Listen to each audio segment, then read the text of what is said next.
It's always fun to see something a little bit different at European boat shows, and behind me here is exactly that. This is the new Invincible 33. Now, Invincible are a US brand. They're very well known, very well respected over there.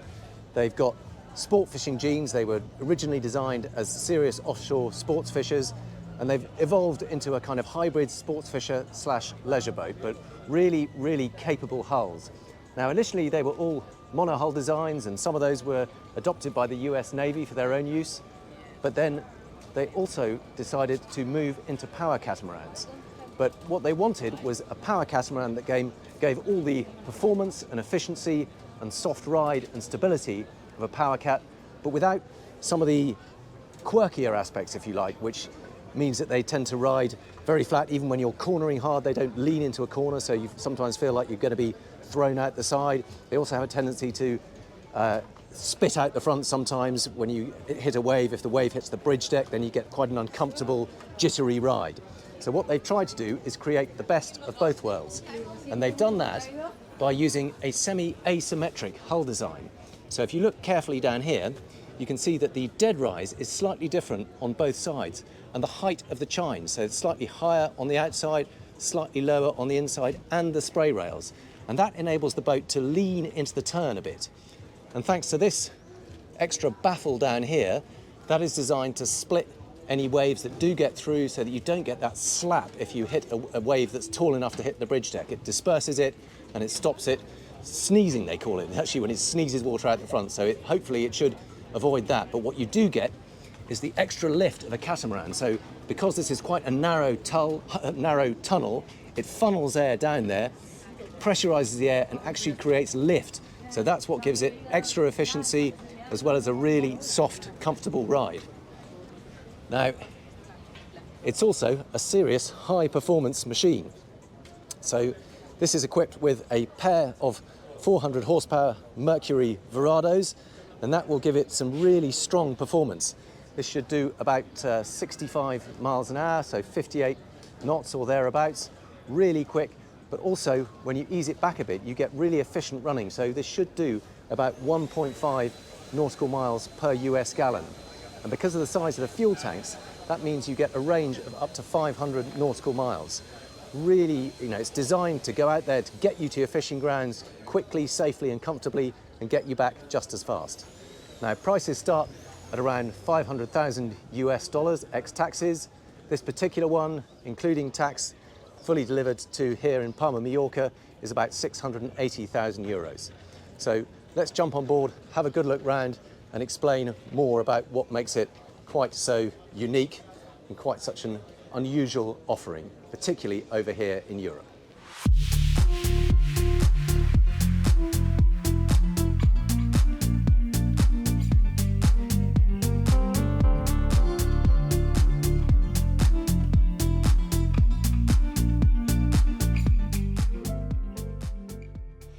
You can see there's a ladder in there. Not sure it will come out, it pops out, but you can see the bathing ladder in that platform there. And what I like about this boat is that it's very high quality, but it's no frills. It's designed to be a complete hose-down boat. So there's no overly fancy, fussy detailing. It's all very nice, high-quality gel coat, but not too much teak or too many stainless steel elements, and you can literally hose it down. And that is because it is designed first and foremost as a sports fishing boat. A lot of people use it as a leisure boat, but it's designed for sports fishing. So there's a really solid, chunky transom gate. So once you're on board, you're all safely enclosed.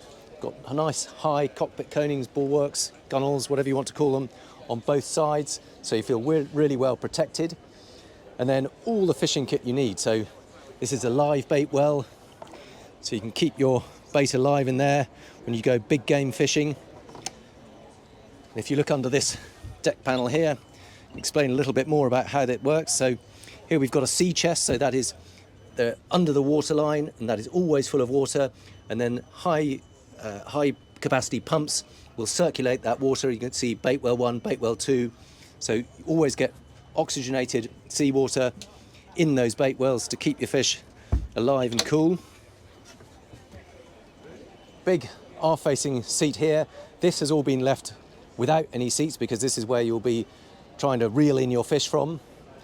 But you've got a big aft-facing bench here, and under this there's a massive chilled locker. So this does have a chilling unit here. This will actually keep the whole area cool, but I like it's all obviously fully insulated. But I like the fact that there's no messing around with lifting up cushions or separate locker lids. You literally just lift up the seat cushions and your beers, your cold waters, whatever, right under there. Now under here we've got more bait well space and access to the bilges. So this is the Reverso automatic outboard flushing system. And the way that works is that once you've been running out at sea, you want to flush through the engines. You literally just put the freshwater hose in that socket there, press the button, and that will automatically flush the engines to make sure it gets rid of all the salt inside the engines. You don't need to have the engines running. It will literally just circulate fresh water through them. Press the button once, 15 minutes, job done. Under here, we've got, I think, the bait well 2.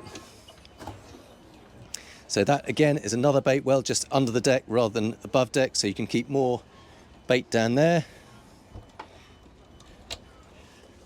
And then moving forward, see these really nice thick gunnels, lots and lots of rod holders, cup holders, pop-up cleats, more cup holders, and everywhere you look there's freshwater hoses or saltwater. This is a saltwater hose by the looks of things, but all along here there's coiled hoses, so wherever you are, if you do get a bit of fish blood or scales on boat, you can just flush them straight off. We've got tackle boxes on either side, cutting board if you want to make sushi as you go, lots of drawer space, and it all feels really solid, really no nonsense, very sturdy. Obviously big sound system, JL audio speakers, and then a very nicely protected center console helm station.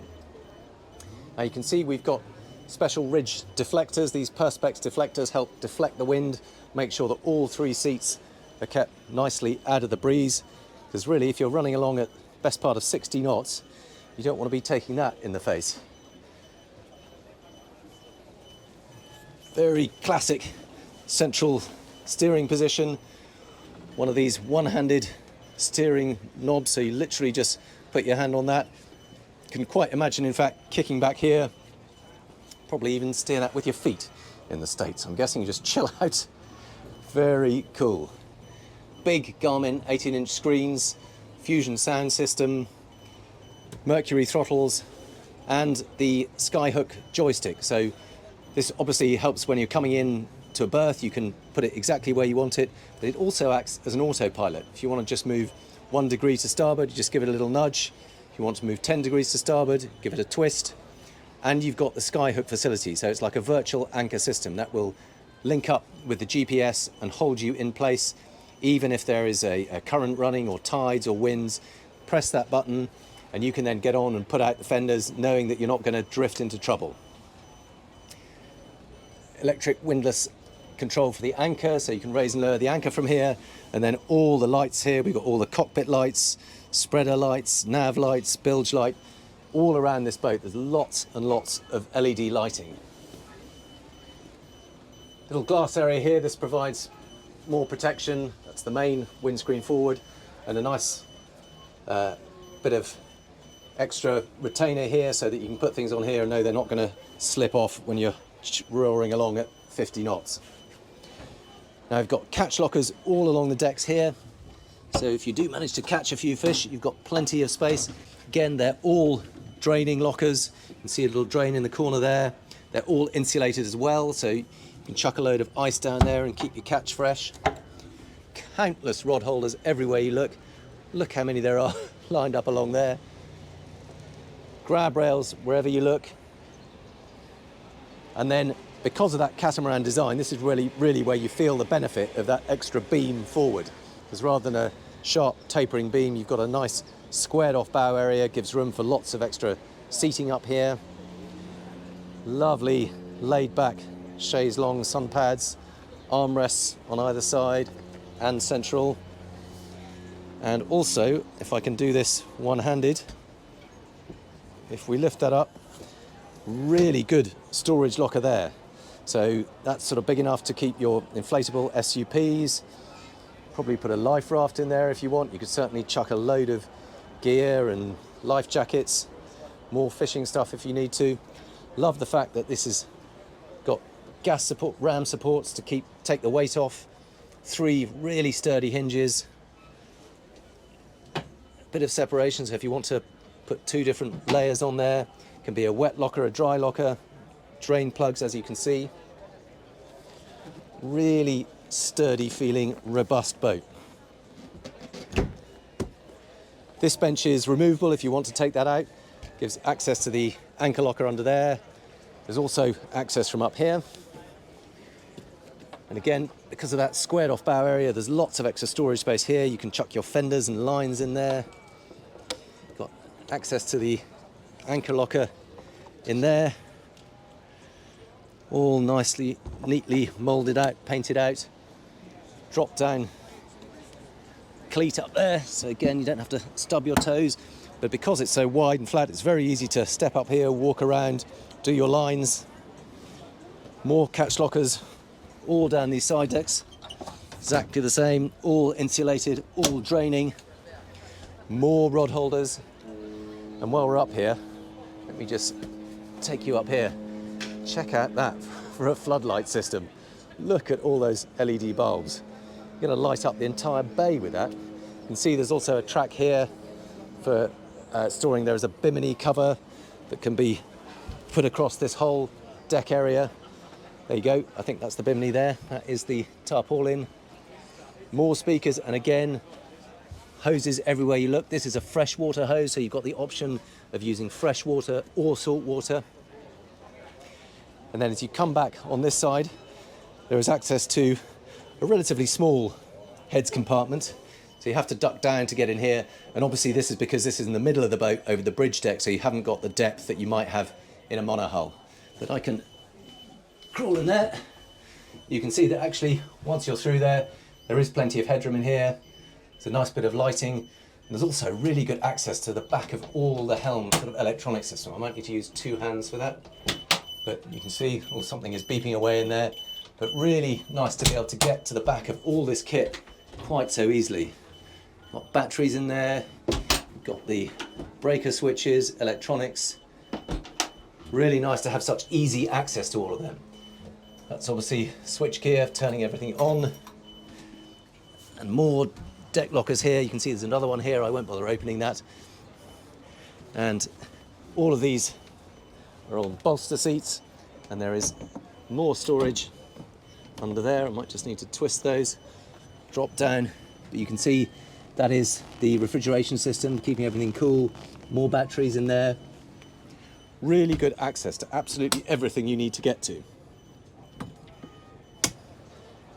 Deck drains everywhere you look, so if you do take some water on board or need to hose anything down, it all just runs out. So really very practical, no-nonsense kind of boat. And I'm told the hulls are absolutely fantastic. Hopefully we'll get a chance to experience that for ourselves with a sea trial at some point. But I have to say, from what I've seen here, that looks pretty exciting to me. So I'm gonna park myself up in the bow, wrap it up as usual by asking for you to make a few comments. Let us know what you make of this boat. Would you go for a powercat? Do you prefer a monohull? Or do you think this looks like a pretty perfect combination of both? I've got to say, I think it's a really intriguing offering. I like the fact that it's no nonsense, it's so easy to clean, and yet also really solidly constructed. So thank you very much for watching this. I hope you've enjoyed seeing something a little bit different. Do please let us know what you think, and I'll look forward to seeing you on the next video.